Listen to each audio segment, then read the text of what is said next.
Pénétrer dans la centrale nucléaire la plus puissante d'Europe de l'Ouest. Un privilège offert à plus de 400 visiteurs au cours de l'été. Le site de Gravelines ouvre ses portes aux vacanciers pour une visite guidée au plus proche des réacteurs. Pour cela, il faut d'abord montrer patte blanche, décliner son identité, créer un badge d'accès, se munir d'équipements de sécurité, passer les portiques. Poser le badge. Visiter une centrale nucléaire, ça se mérite. Oui, c'est une expédition. Mais ça veut dire que la sécurité est bonne et renforcée. Après quelques explications générales sur l'histoire du site, les première, deuxième et troisième ont été mis en service en 1980. Les visiteurs s'approchent quelques minutes du bâtiment réacteur avant de s'introduire dans la plus grande salle des machines de l'Hexagone.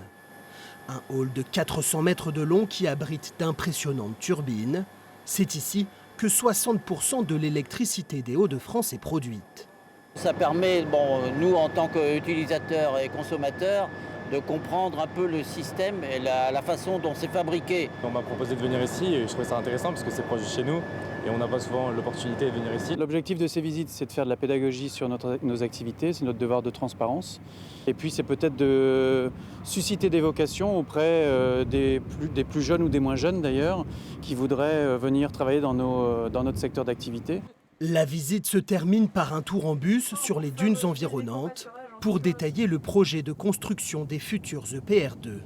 Les réacteurs vont être à peu près ici, sur cette zone-ci. C'est très intéressant, ça montre l'industrie dakarquoise et on voit que ça bouge beaucoup dans le secteur.